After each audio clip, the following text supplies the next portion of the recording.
I appreciate you sitting down with me. First, welcome to Chesterfield. A lot of people are very excited to have you here. Thank you very much. Why here in Chesterfield? Why Virginia? Why now? Well, I have a lot of property in Virginia. I employ a lot of people in Virginia. We've had tremendous success here. I love the state. I've been here for a long time, and I just thought it was appropriate. These are fantastic people. They asked me to come and speak, and I'll be here tonight, and I'm going to make a speech in a little while. Record-setting crowd here. What does that say about the enthusiasm and for your potential campaign here in Chesterfield? Well, I think it's really great. You know, when people think, when they feel that I'm running, you know, a lot of people think I'm doing this for fun, which is not. This is not fun. You're a good guy, but I could be doing other things. I just see what's happening to the country. Our country is going to hell. We have amateurs running it. We have incompetent people running it. Our trade agreements are no good.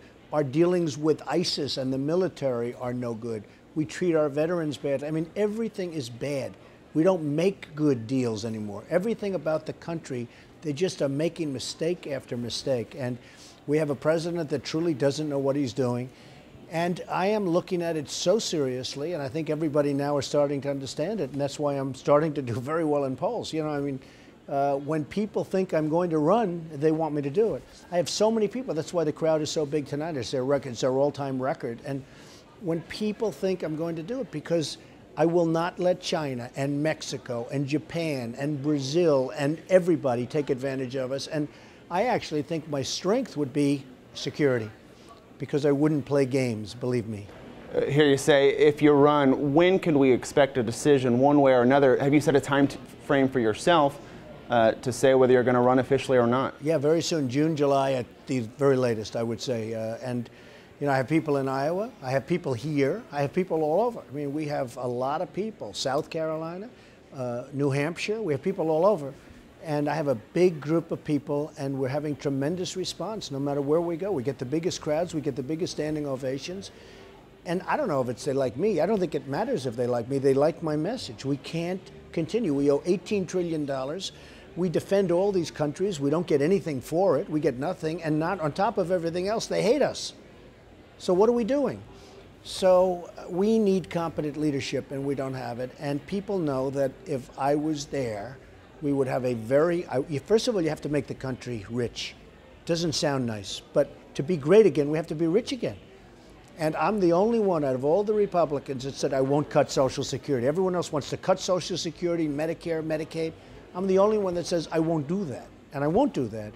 But we'll bring the money in from all of these countries that are ripping us off like never before. What is the most important issue, I guess, for folks, a lot of middle-class residents here across the country, a lot about foreign policy here you're talking about, but what impacts people the most that you want to see changed if you run for president? Well, Obamacare is a disaster. We have to repeal it and replace it with something much better that's much more affordable.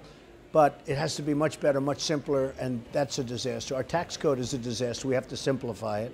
It's you need 185 IQ to understand it. Nobody understands what's going on.